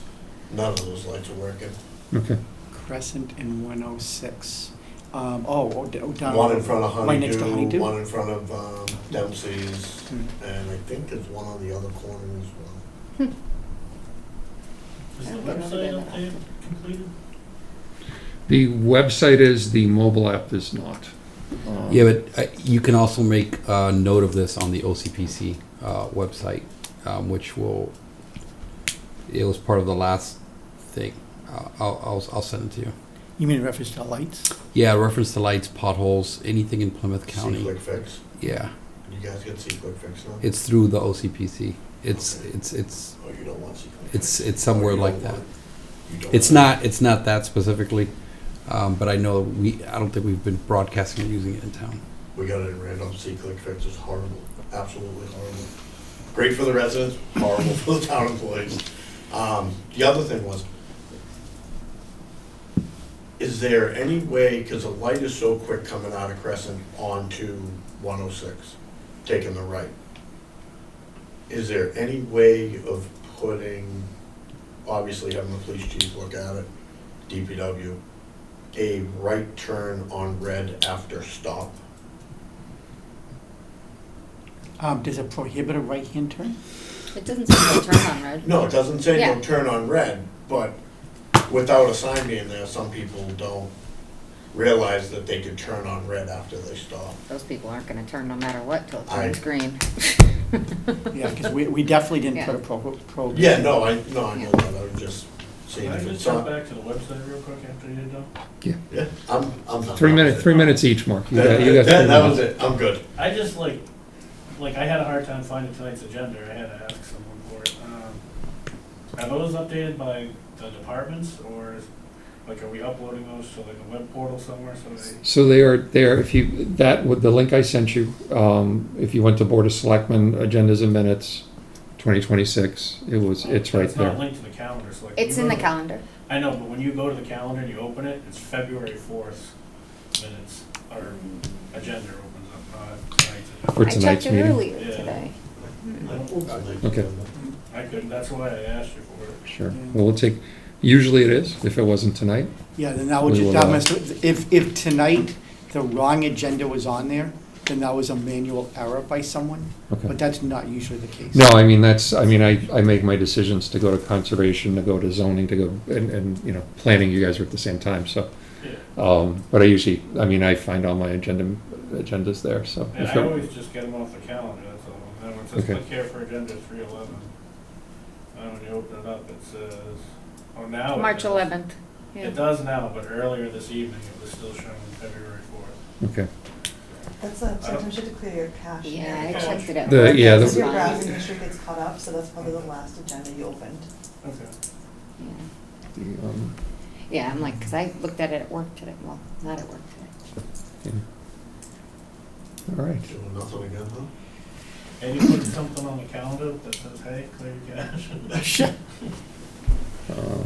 Yeah, no, we've, around town meeting where we had all those extra banners and the special town, for the school vote. We had all those banners and we removed them, they were still showing up with people, it's clear cache, kind of fixes it. Yeah, I didn't realize that. But I haven't had that happen to me yet, Mark, and I promise you, I'm out there looking at I look at every committee meeting. Yeah, Agenda. it's been happening to me recently, so maybe it's a me thing with my phone. You were green on the text versus blue like everybody else. I still use SMS, is that what you're trying to tell me? Yes, sir. Guilty. Hey, if it's not broke, don't fix it. There you go. Exactly. Any other comments? No. Going once, going twice. Town administrators report, David. Thank you. So I just wanted to place on the agenda Plymouth County mosquito control. This comes in as part of the cherry sheets. We don't have to do anything, I want to give an FYI to the board. It's up 3.7%, $1,645. There's a reason why I want to highlight it, but I'll get to that at the very end. So anyway, so that's before you. We already did B, which was the zoning bylaw. Hazardous Waste Day, you'll recall that last year at town meeting, we secured $15,000 for this. So Phil has done a nice job. He's worked with a vendor, Safety Clean. So it will be on April 25th. You can see all of the elements that we do not normally accept that you can now bring in. One note to the general public is that although it says 7 o'clock to 2:30, it stops when we run out of money. So what the vendor will do is that if there is, say, 15 people in line, and they are actually keeping an active toll of the money as they take it in, is that if they get to, say, $14,500 or whatever, they're gonna walk down the line, they're gonna make an estimated guess, and they're gonna stop the line at that point. So please, anybody that would like to take advantage of it, please come down on April 25th. More than happy to do it, but it is not a guarantee it will be available until 2:30. We have not run this for a handful of years, so I wouldn't be surprised if we saw a copious amounts of motor oil or paint that comes in, and so please just keep that in mind. We do take oil, Well, going, Yeah, we have an oil bin. I got an oil drum though. Well, that's his oil. Well, that says filters. Well, used Oh, motor used oil on motor top. oil, though. yeah, We sorry. do take oils. I guess my only other comment, the board's opinion on a transfer sticker station being required versus all taxpayers. So, I don't think, yeah, I'm not gonna weigh in, I think. If all the taxpayers contributed to it, Exactly. That was gonna be my point. It's coming out of our tax dollars as it is, so requiring a transfer sticker, I think, is but excessive. how do you control people from not in town? That's the question. You don't So, tell them. Randolph does ID required. Boom. They document who's showing up to drop stuff off. They don't document what they're dropping off, they just keep a record of who came in to drop Yeah, and certain items off. and my thing with it is, I get it, Mark, but my thing with it is too, is if we only have a certain amount of dollars to spend, and these are taxpayers we're allowing in there, that we need to control who's doing it, right? I don't know, I'm on the fact. yeah, I mean, again, if that's what you want to do, the only way to do it, require an ID along with the registration so you know that they live in town. I don't know. Town people buying dump passes for $180. No, but there are some people in town that don't have dump passes that still pay taxes and This- wanna this- drop off their This isn't hazardous funded waste. per se from the transfer station funds. This was funded as I believe it was its own warrant article. It was. So it's straight taxpayer funds, not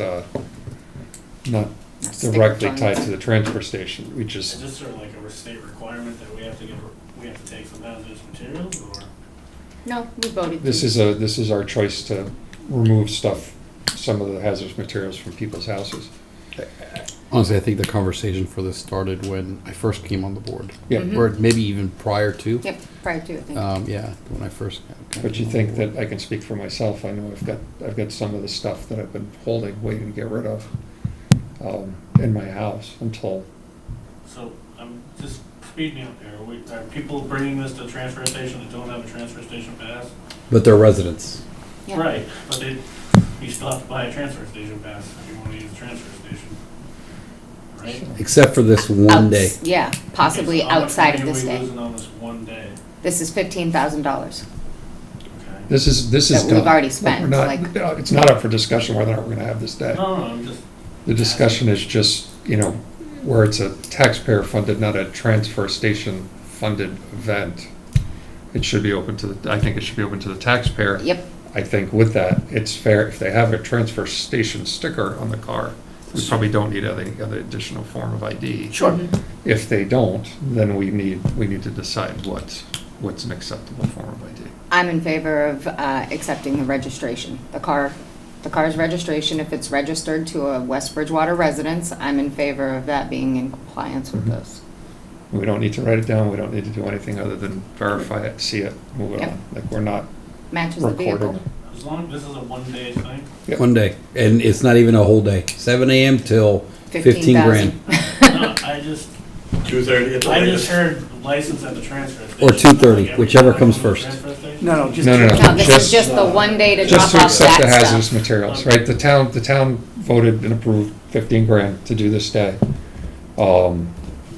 With that, we want to make sure it's a townsperson. Yeah, that makes more sense. That requirement's met with the transfer station. If not, then they can meet it with the registration. Yep. Last year, when we had ours in Randolph, I was in a town truck bringing stuff up from our yard that we had dumped in our yard, and they asked me for my ID. I'm like, look at the door. And they're like, no. I'm like, yeah, thanks, see you later. The only unintended consequence with that, and again, I'm just thinking off Sure. the cuff, you're probably gonna have to put at least one more person up Yeah. there. I was gonna say, we're gonna have to And obviously, that's gonna be an expense. Not a lot, but it's an expense. Yep. So I'm just giving you a heads up that we probably run some overtime with it. Yep. But if that's the choice of the board, then they have to prove that they're a West Bridgewater resident. Yep. Is that, I think that's what we're capturing. Yeah. Yeah.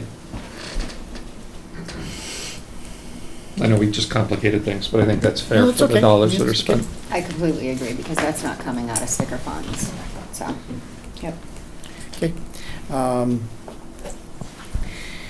The blizzard. So, because there was a state of emergency declared by the governor, MEMA is now involved. We've received notification from MEMA.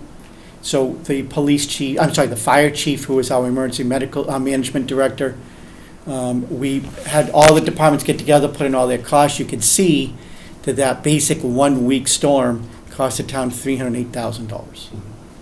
So that includes salt, overtime, all that. So with that said, we will submit this to MEMA, which ultimately goes to FEMA. The normal protocol is, if it's approved, then we will receive 75% back, which in this case is about Nice. $225,000. However, that's usually about 18 to 24 months later. So right now, we will pay for this in our snow and ice budget. Recall earlier, I said our snow and ice budget prior to the blizzard was a little over 200 grand, so we're already over 500,000. We'll have to make that up at the end of the year. We've never had to make up that much before, so again, we're gonna have to figure that out, but, that's what we'll have to do. In a couple of years, assuming that the approval process goes according to plan, we'll receive in, say, $225,000. That would be a general fund receipt, which would get certified as free cash the following year. So that's the process. That all depends on FEMA approval, right? 1,000%. Yep. Transfer station request which is pretty customary, just an FYI to the board. The last FYI is candidates night will be on March 26th at 6:30 PM.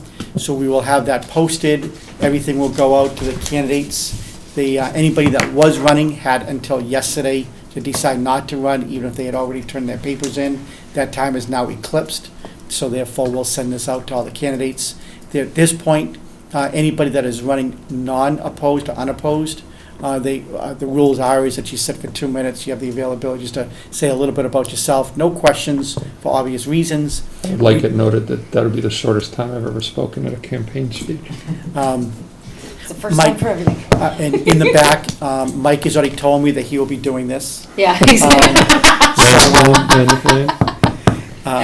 We do have 2 competitive races this year. Yep. One is for library trustees. We have multiple candidates running for 2 spots.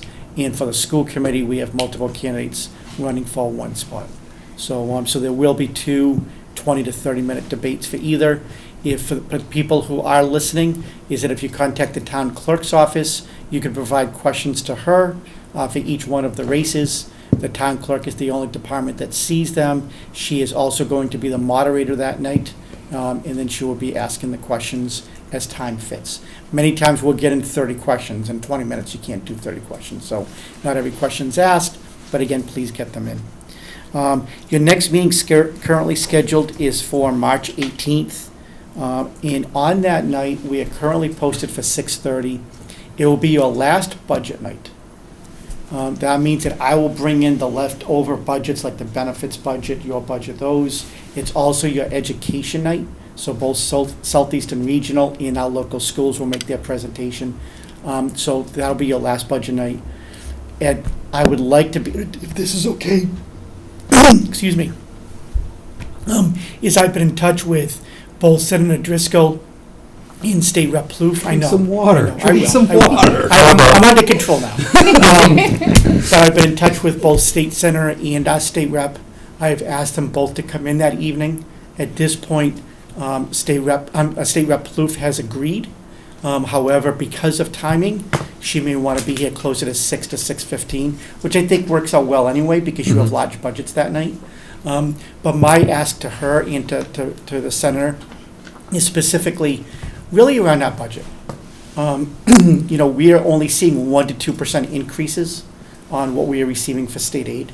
Chapter 70 is up a little over 1%. Your local school budget increase is up 4.93%. So it doesn't come close to covering it. As I said earlier, the mosquito budget, only up $1,645, not a lot of money, but it's up 3.7%. So if you're only going to get 1 to 2% from the state, there's not enough money. Where I said this at town meeting last year, we are entering an inflection point on our local municipal budget. And it's not just West Bridgewater, because we have seen a whole host of other communities locally that have gone for overrides, not to build something, but to pay for operations. And in just about every case, those have failed. We're going to get to that point as well. So we're going to need, especially where there's more and more mandates from the state, we're going to need more assistance from the state. And what part of my frustration about this is that a couple of years ago, when you call it the millionaire's tax or the affordable tax, whatever tax, however you want to phrase it, I don't know where the money is, because we're not seeing it. So I think that that's a legitimate question to be able to ask to our state delegation.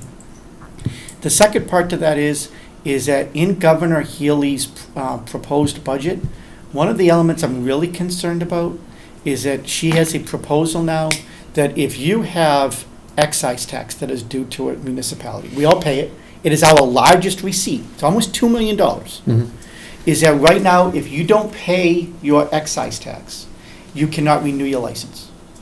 So when you go to the RMV to renew your license, they will turn you back to the municipality. It happens a couple of times a year. They come in, they pay it, they go back, they get the receipt, they can go renew their license. Governor Healy's budget is looking to amend that. So therefore, it will no longer be marked at the RMV. So if you don't pay your excise tax, you can still get your license. What they want to do, and I don't know how the state can afford to do this, because they're already saying that they don't have enough money for current operations, but they want to create an additional either division or oversight or some kind of agency.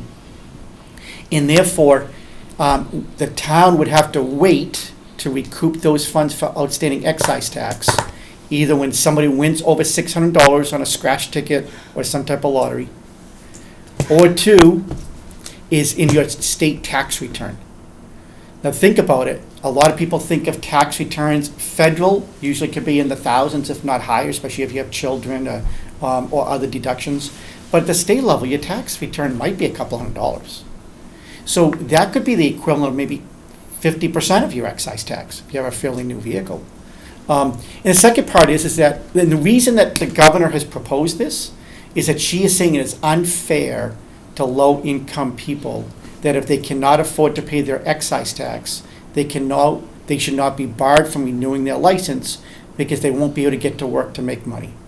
I understand the argument, but think about this. The person that's at the lower income may not only file for state income tax, We get a refund. they may never get a refund. You get their earned And income. municipalities can't be waiting for years to be able to make our bills, especially where that is our number one, outside of taxes, that is our number one source of revenue at the local level. And as I said, for West Bridgewater, it's almost $2 million.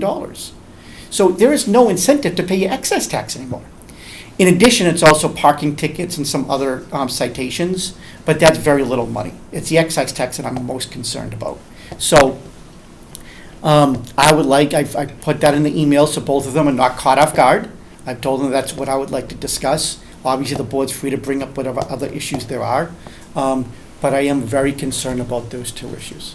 So I've asked them to be here, so if it's okay with the board, once I receive feedback from both of them, or at least one of them, if they're willing to come in early, I would like to discuss it with Jeff as chair, and if we're able to start at 6 or 6:15, we'll pass it along.